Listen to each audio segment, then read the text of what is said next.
매일 기도에 오신 여러분들을 주님의 이름으로 환영합니다. 사도신경으로 우리의 신앙을 고백하도록 하겠습니다.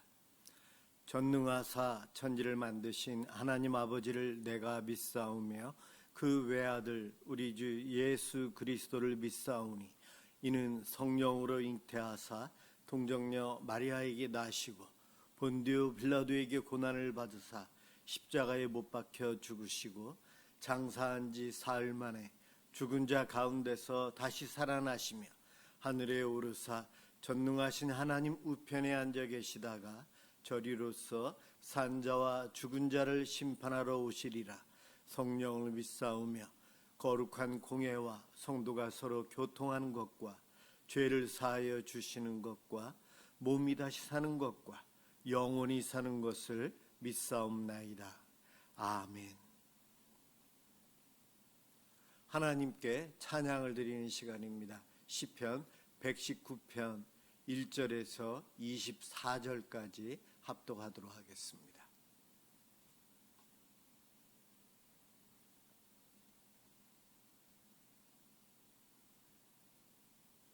시편 119편 1절에서 24절까지입니다. 1절부터 시작합니다. 행위가 온전하여 여호와의 율법을 따라 행하는 자들은 복이 있으며 여호와의 증거들을 지키고 전심으로 여호와를 구하는 자는 복이 있도다. 참으로 그들은 불의를 행하지 아니하고 주의 도를 행하는도다. 주께서 명령하사 주의 법도를 잘 지키게 하셨나이다. 내 길을 굳게 정하사 주의 율례를 지키게 하소서.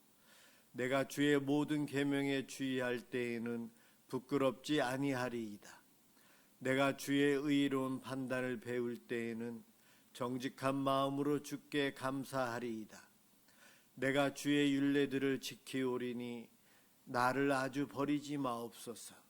청년이 무엇으로 그의 행실을 깨끗하게 하리이까? 주의 말씀만 지킬 따름이니이다. 내가 전심으로 주를 찾았사오니 주의 계명에서 떠나지 말게 하소서. 내가 주께 범죄하지 아니하려 하여 주의 말씀을 내 마음에 두었나이다. 찬송을 받으실 주 여호와여, 주의 율례들을 내게 가르치소서. 주의 입의 모든 규례들을 나의 입술로 선포하였으며 내가 모든 재물을 즐거워함 같이 주의 증거들의 도를 즐거워하였나이다. 내가 주의 법도들을 작은 소리로 읊조리며 주의 길들에 주의하며 주의 율례들을 즐거워하며 주의 말씀을 잊지 아니하리이다. 주의 종을 후대하여 살게 하소서.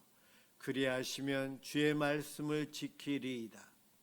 내 눈을 열어서 주의 율법에서 놀라운 것을 보게 하소서. 나는 땅에서 나그네가 되었사오니 주의 계명들을 내게 숨기지 마소서. 주의 규례들을 항상 사모함으로 내 마음이 상하나이다. 교만하여 저주를 받으며 주의 계명들에서 떠나는 자들을 주께서 꾸짖으셨나이다.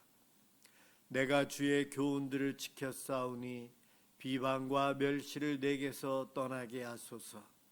고관들도 앉아서 나를 비방하였사오나 주의 종은 주의 율례들을 작은 소리로 읊조렸나이다. 주의 증거들은 나의 즐거움이요 나의 충고자니이다. 아멘.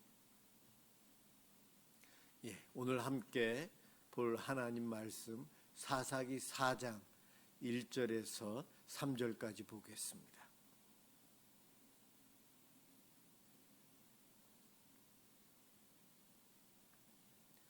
사사기 4장 1절에서 3절입니다. 제가 봉독하겠습니다.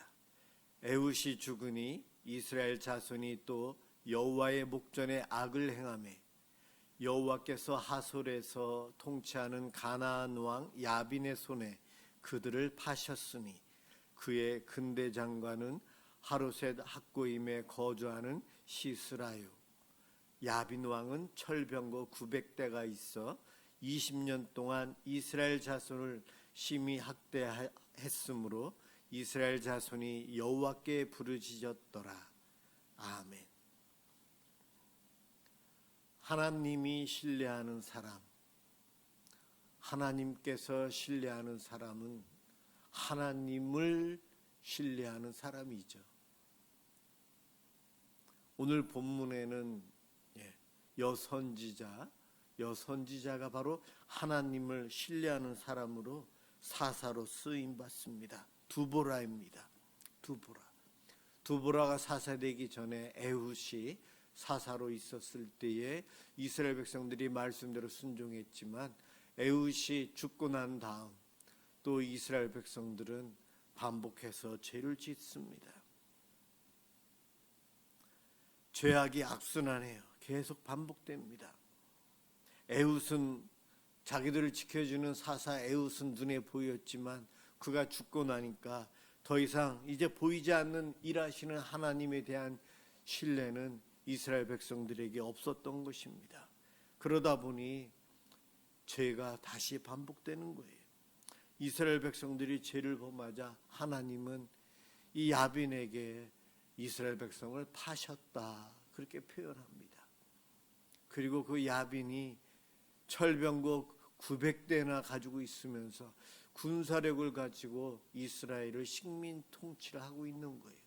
억압 정책을 하고 있어요. 20년 동안 그 어려운 삶을 살았던 이스라엘 백성들은 오늘 3절 끝에 보면 하나님을 찾아요. 그럴 때 오늘 이 본문 이후로 4절부터 두보라가 소개됩니다. 하나님께서는 여선지자 두보라를 세워서 이스라엘 백성을 다시 구원하는 일을 반복해서 하십니다. 4절부터 소개된 이 여선지자 두보라는 누구인가? 그녀는 믿음의 사람이었음을 우리는 알 수 있습니다. 그녀가 살고 있었던 장소를 설명하는 그 단어가 그녀의 믿음을 설명해 줍니다. 먼저 선지자였다는 것이고요. 5절에 보면은 그는 에브라임 산지 라마와 베델 사이 두보라의 종려나무 아래에 거주하였고 이스라엘 자손은 그에게 나아가 재판을 받더라. 두보라, 그는 라마와 베델 사이에 살고 있었어요. 라마라는 말은 말씀, 하나님의 말씀을 의미하는 단어예요. 그리고 베델, 우리 야곱이 잠자던 베델, 하나님의 집이라는 뜻이죠. 하나님의 집과 말씀이라는 라마라는 단어 사이에 살고 있는 여선지자, 이렇게 소개되고 있어요. 하나님 말씀을 사모하고 하나님의 집, 하나님과 늘 동행하는 믿음 좋은 여인이라는 겁니다. 이 두보라라는 단어의 뜻은 꿀벌이에요. 꿀벌, 달다는 거죠. 주의 말씀이 꿀보다도 더 달게 여기며 믿음 안에 거했던 이 여인을 하나님께서는 지도자로 세웁니다. 지도자는 태어나는 것이 아니고 만들어진다, 그 말이 맞는 것 같아요. 성경에서도 될 만한 사람을 하나님은 지도자로 세우지 않고 우리들이 자랑하지 못하도록 연약한 사람을 들어 큰 일을 행하도록 하십니다. 오늘 본문은 제가 앞부분만 읽었지만 4장과 5장이 이 두보라와 이 전쟁에서 승리케 하신 하나님을 찬양하는 내용이 나와 있습니다. 하나님은 두보라를 사사로 세우면서 전쟁에 임할 것을 요구합니다. 바락이라는 사람을 군대 장관으로 세우고 1만 명의 병사를 모집해서 전쟁터에 나가라고 이야기합니다. 하나님을 신뢰했던 두보라는 말씀 그대로 사람을 보내서 바락을 찾습니다. 그리고 그에게 하나님께서 들려주신 말씀 그대로를 100% 믿고 그에게 그대로 전달합니다. 하나님께서 주신 사명이라고요. 너는 1만 명의 군사를 모아서 전쟁터에 나가라. 이 바락이 믿음이 적어서 그랬는지 아니면 하나님께서 여선지자 두보라와 함께해서 그랬는지는 모르지만 바락이 조건을 내세웁니다. 이 전쟁터에 나와 군사만 갈 것이 아니고 여사사인 당신도 함께 가자고요. 당신이 가면 나도 가겠다. 그러한 조건을 내세웁니다. 두보라도 그래서 전쟁터에 나가요. 야손의 군대 장관 시스라, 그는 많은 병사를 데리고 와서 그곳에서 전쟁을 준비합니다. 바락도 1만 명의 군사를 데리고, 그런데 이 군사는 훈련받지 않은 농기구 가지고 가서 싸우는 이들이에요. 그런데 상대는 철병거가 900대나 있는, 오늘날로 말하면 탱크, 장갑차가 900대가 있는 그러한 군대예요. 그래서 전쟁터에서 서로 마주보고 있고 거기서 이제 서로 싸우려고 합니다. 그 지역이 기손강이 흐르는 지역인데 건기였기 때문에 땅이 다 말라 있어요. 들판과 같아요. 들판에 전차들, 철병거와 이스라엘 백성들과의 싸움은 누가 봐도 뻔합니다. 이스라엘 백성들이 질 것이 뻔한 전쟁이었어요. 그런데 하나님을 신뢰하는 여선지자와 이스라엘 민족이 전쟁터에 나갔을 때에 하나님이 개입하십니다. 하나님이 그곳에서 친히 역사하세요. 건기였던 그때에 하나님께서는 비를 내리십니다. 기손강이 물이 흐르고 땅이 질퍽해집니다. 철병거가 거기에 다 묻히면서 질퍽거리면서 전혀 싸울 수 있는 무기가 되지 못했어요. 하나님께서 기적을 베푸셔서 친히 싸워주셔서 이 전쟁에서 승리케 하십니다. 그리고 야손의 군대장관 시스라는 혼자 살아남아서 걸어서 도망을 가요. 그가 도망을 가서 야엘이라는 여인을 만나 그녀의 집에 들어가서 이불 덮고 숨어서 발발 떨고 있다가 잠이 들죠. 그 잠이 든 사이에 그 야엘이라는 여인이 몽둥이와 말뚝을 가지고 와서 그를 죽입니다. 한 나라의 군대 장관, 엄청난 병력을 이끌고 전쟁터에 나가서 승리만 하던 그가 한 여인에 의해서 그녀의 집에서 죽임당해요. 하나님과의 전쟁, 누가 이길 수 있겠습니까? 하나님께서는 하나님을 신뢰하는 사람을 통해 하나님의 일을 행하십니다. 특별히 20년 동안 어렵고 힘들게 이렇게 식민지 상태에서 고통 중에 살았던 이스라엘 백성들이 죄를 회개하고 하나님께 도움을 구할 때에 하나님께서는 그들을 구원하기 위해서 지도자를 세웁니다. 지도자를 세우는 데 있어서 힘이 있고 능력이 있는 사람을 찾아서 세우는 것이 아니고 하나님을 신뢰하는 사람을 하나님을 찾으세요. 그를 세웁니다. 바로 두보라라고 하는 여인과 야엘이라고 하는 두 여인이에요. 여러분, 오늘날 남녀 평등을 외치고 있지만 오늘날도 남녀 평등이 잘 안 되고 있죠. 다른 나라도 유럽이나 미국이나 선진국이라 하는 이런 나라도 남녀 평등을 주장하지만 대부분 기업이나 이런 데 보면 여성 CEO는 10%, 20%도 안 돼요. 오늘날도 대부분이 남성 위주로만 마지막에 가서는 뽑아요. 그러한 시대에 살고 있었고 성경 시대, 예수님 시대에도 오병이의 기적이 일어났을 때에도 여성들은 카운터에도 들지도 못했어요. 그 이전이었던 이 사사 시대의 여성들의 역할은 어땠을까요? 그런데 이 두보라, 하나님은 그녀를 일찍부터 선지자로 사용하셨어요. 그녀는 그래서 이스라엘 민족들을 위해서 재판을 하면서 판결을 했던 사사로서 쓰임을 받았고, 또한 이스라엘 민족을 구원하는 데 있어서 비록 전쟁에서는 이 바락을 군대 장관으로 세웠지만 그를 통해 일할 때에 이 드보라의 믿음과 그의 지도력을 통해 이스라엘 민족을 구원했어요. 이 사사기 4장은 제가 볼 때에 전혀 리더십이 없고 세상으로서는 인정해 줄 수 없는 그러한 사람인 두 여인을 통해 하나님께서는 이스라엘이라는 나라를, 그 민족을 구원하십니다.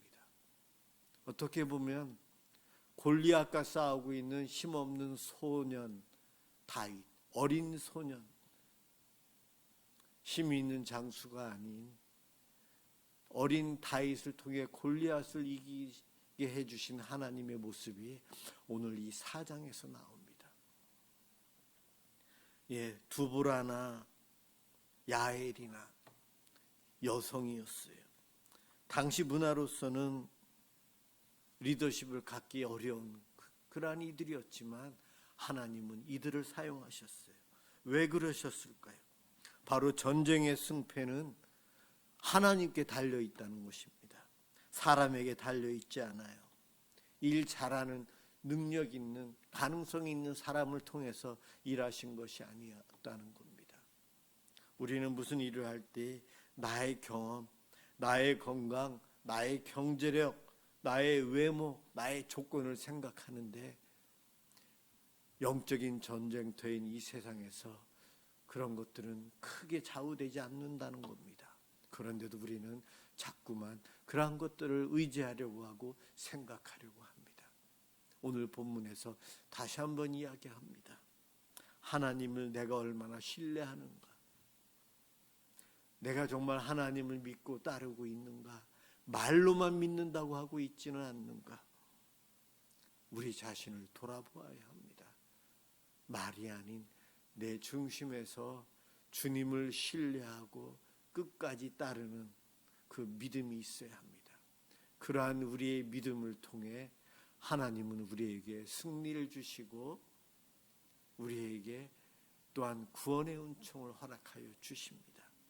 오늘 본문에 나와 있는 여성 지도자 두보라, 그 두보라는 다름 아닌 우리라는 거예요. 저와 여러분을 통해 남들은 인정하지 않으려 하겠지만 하나님은 인정해 주십니다. 오늘도 믿음으로 하나님 앞에 기도하며 나아오는 우리들을 통해 하나님은 한 민족을 살리고 나라를 살리고 크신 일을 행하십니다.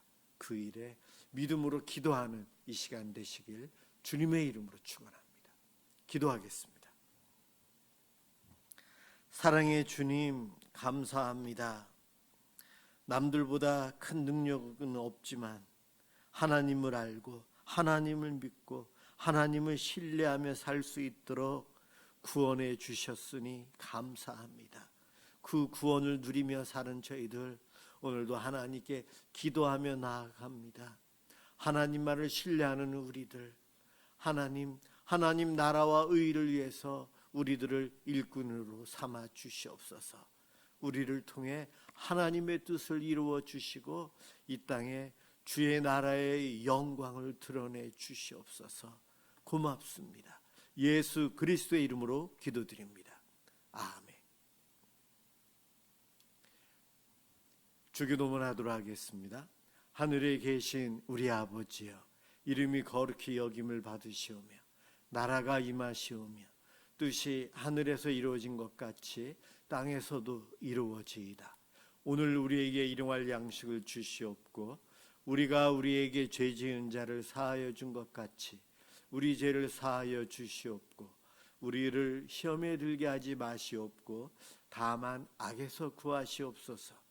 나라와 권세와 영광이 아버지께 영원히 싸움나이다. 아멘. 우리의 이웃을 위해서 이 시간 믿음으로 함께 기도하겠습니다. 사랑해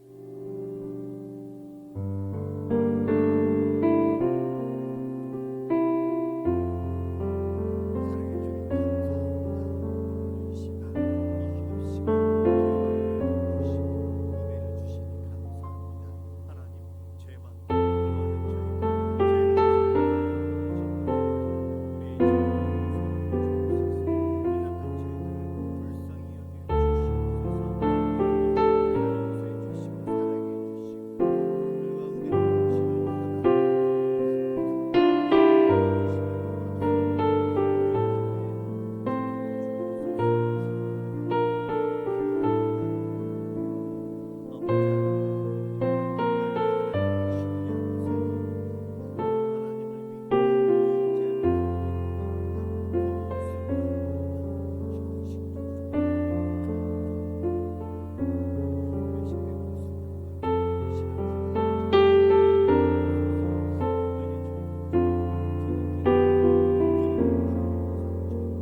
아버지 하나님 배신하며 살아온 수많은 사람